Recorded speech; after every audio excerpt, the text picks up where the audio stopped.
halfway through the card, Ether. What are your thoughts so far? I think it's crazy. The production value and everything is crazy. The event is nuts. A lot of people here. It's a lot of notable people here. So it's good. Come here, network, connect with everybody. That's what battle rap events are. It's not so much even just a battle rap event. It's a networking place. You know what I mean? So you come here and you build relationships with everyone, and you just build the scene from there on out. Right. Speaking of networking, we've got Madchild here as well. What's up? How you doing? Thanks for having us. I'm good. Tell me what you're here to see tonight, Madchild.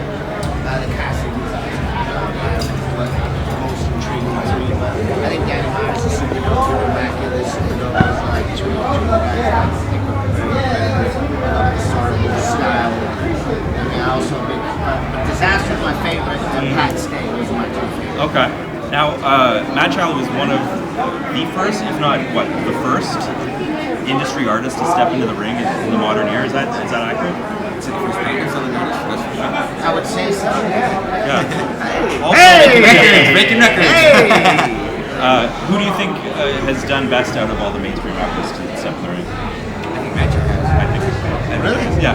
Definitely. We'll see. Thank you! Yeah. And the crazy thing about it is, I think he was almost like, the most unknowledge when he stepped in there. You know what I mean? Like, nowadays, I think your performance would be tenfold just because you didn't really know what you were walking into at that point. I personally guarantee that would smash my last performance when I step back. It's such a crazy different dynamics we were talking about when we were driving over here. It's like, when you're on stage, I do 200 shows a year, and you're on stage and it's mic control and it's a whole different thing.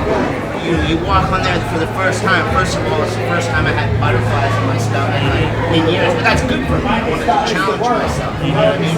But it's like you walk on and then you realize, and I had done like 23 shows that month. So my voice was kind of like tore up already. And you realize, holy fuck, there was no mic. You have to like yell 10 times louder. It's just like you have to learn quickly on the spot. Wait a minute, and people laugh a lot.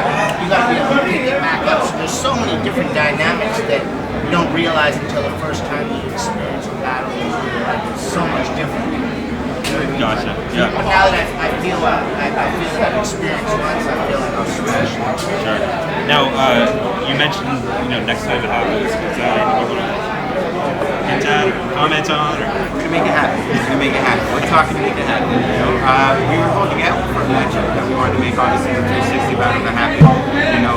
360 is a very busy guy with what he has happening in Australia. Yeah, right. Oh shit. Oh, I have to get my eye fixed right before the battle. Can't wait until after the battle. I have to get my eye 360. Come on here and battle me. But 360 has been really responsive. He's wanted to make it happen. It's just with his touring, and, he did have the eye surgery and everything like that. We're gonna wait until after the battle.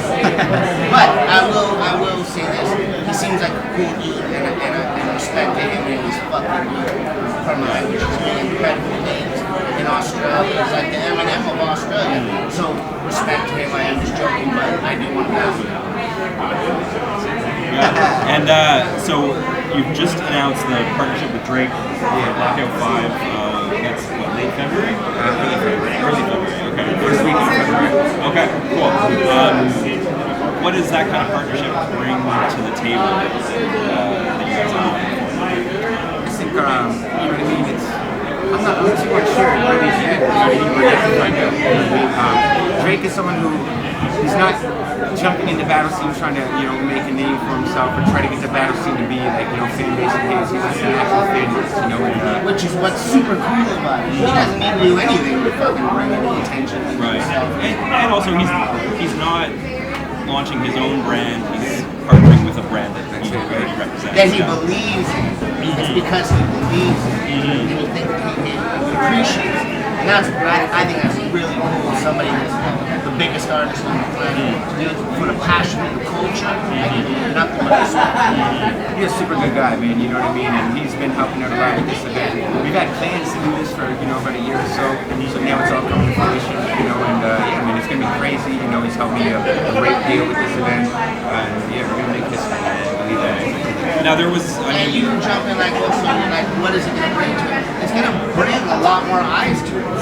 right. I don't have a crystal ball, but when Eminem got behind his thing, it just, it's multi-platinum, selling, one of the biggest artists in the world, gets behind something, it's just going to bring more of the people that might not necessarily always pay attention to that. It's just simply going to make that happen. So we got a live pay-per-view here. Is that something that's ever going to be happening Canada way?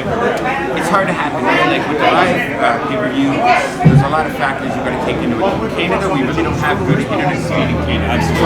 We have to bring in TriCasters and multiple internet sources just to keep up with the live feed, and that's not even in great quality, not even in HD. You deal with the live stream cutouts, the audio issues, satellite trucks, and a lot of that. So, I mean, it's something that we always definitely consider. But I mean, just doing it the day after has always worked better for us. It ensures quality for us, it ensures good quality for our fans, and it allows us to be there physically the day after for anybody that needs the technical support. Where the day of the event, it's really hard to have people that manage the event and manage the pay-per-view. They're really having two separate teams, and it's really hard to make that work and everything when you have so much going on within the scene already. It's definitely something we're looking to consider.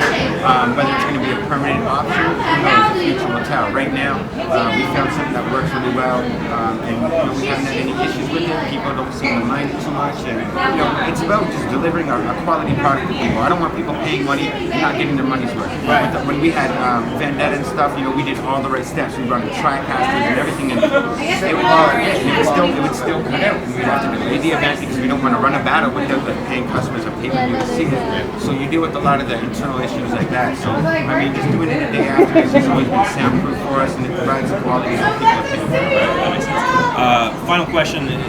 The teaser trailer for Blackout said, the mystery event returns. Is it going to be the same or similar kind of approach as Blackout 4, where you're just going to announce the battlers but not the matchups? Yeah, we're going to announce the 2 main events, one for each day, and then the rest of the cards is just going to be complete speculation of the people. So I love it. It's going to be fun, man. How are you gonna stop it from leaking though? I haven't even wrote the card on the computer. Nothing. You know what I mean? Like last time, what it was is because the concept was so new. A lot of battlers were kind of loose-lipped with it, thinking that it wouldn't get out. This time, a lot of them are understanding that it's more beneficial to them to stay quiet about it because you keep people conversing with your name. You know what I mean? I look at it like the Floyd Mayweather Manny Pacquiao effect. Because they haven't fought, it's labeled them as the 2 biggest boxers because everyone talks about them all the time without fighting.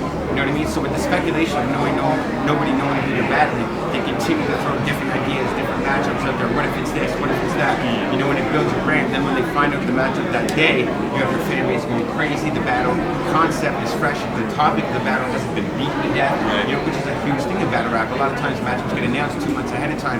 Every angle, everything about the battle is dissected before the battle can happen. And it almost kills the anticipation. Right, and then the battle can't live up to those expectations. Exactly. You know what I mean? So this and the crowd energy is the main reason why I originally came up with it, because a lot of times through halfway through an event you can feel the energy down and people get tired, but when they find out the matchup right there, it's like a burst of excitement, like, oh fuck, this is happening right now, you know what I mean? So it brings a lot of elements like that to the table where people, the excitement factor, and it's with the live production and everything, and it's gonna be good, man. It's gonna be really good. Cool. I'm excited for it. It's going to be crazy. Organic, Madchild. Thank you very much. Thank you. Appreciate you.